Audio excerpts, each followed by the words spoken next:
नक्की कुठल्या जागी आलो आपण? निकिताचं आवडतं रेस्टॉरंट आहे. तुला नाही आवडलं ना?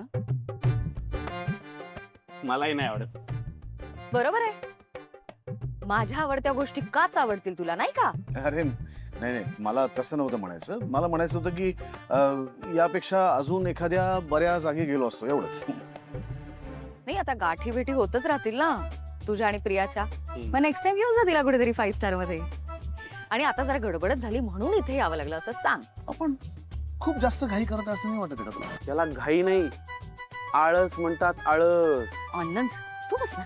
बरं ठीक आहे, बसूया का आता? चल. चल.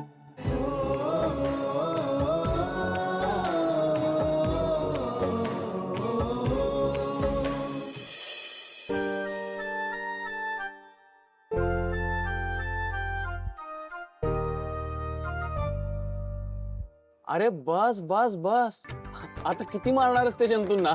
मग काय खायला प्यायला घालून त्याला मोठं करू, त्यांचं बारसं करून नावं ठेवू त्यांची? का चिडचिड करतोयस? आपण का आलो इथे? बस ना.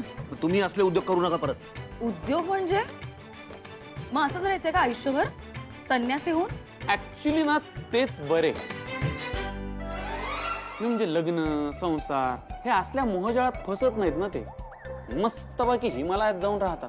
म्हणजे कपडे जरासे कमी असतात त्यांचे, तो एक प्रॉब्लेम आहे, पण बाकी सगळं सेट असतं. हॅलो, कुठे आहेस तू? कधी येणारच घरी? उशीर का होतोय? 1 मिनिट, बरोबर कोण आहे तुझ्या? हे असले फालतू प्रश्न विचारणारं कोणीही नसतं त्यांच्या बरोबर. हो का? मग तुलाही जायचंय का हिमालयात? सांग, मला तिकीट करते तुझं. माझं कुठलं आलंय थोडं नशीब. मग गप्प बस. पाहिलं सम हे असं आहे. तुला सांगतो, लग्न झालेला माणूस हा त्या सर्कशीतल्या पिंजऱ्यात बंद असलेल्या वाघासारखा असतो. म्हणजे डरकाळी फोडण्याची खूप इच्छा असते, पण मग समोर ना असा अंधार दिसत असतो. मग त्या वाघाची ना शेळी होते रे, शेळी बिचारी. शेळी आहेस तू?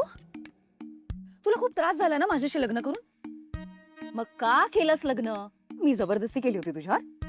हा समर, मी याच्यावर जबरदस्ती केली होती का? नाही, तू तू हिमालयातच जा.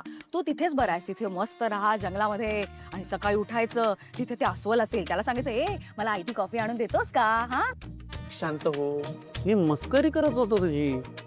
ही वेळ आहे का मस्करी करायची? मी इथे समरला पटवून देण्याचा प्रयत्न करते की त्यांनी लग्न का करावं, आणि तू त्या उलट लग्नाच्या विरुद्ध सांग त्याला. हा, पण मग लग्नाची दुसरी बाजू सुद्धा दाखवायला नको का त्याला? तुला खरंच अक्कल नाही कुठे काय बोलावं. अरे डार्लिंग, कशा करता चिडतेस? गंमत करतोय तुझी तो.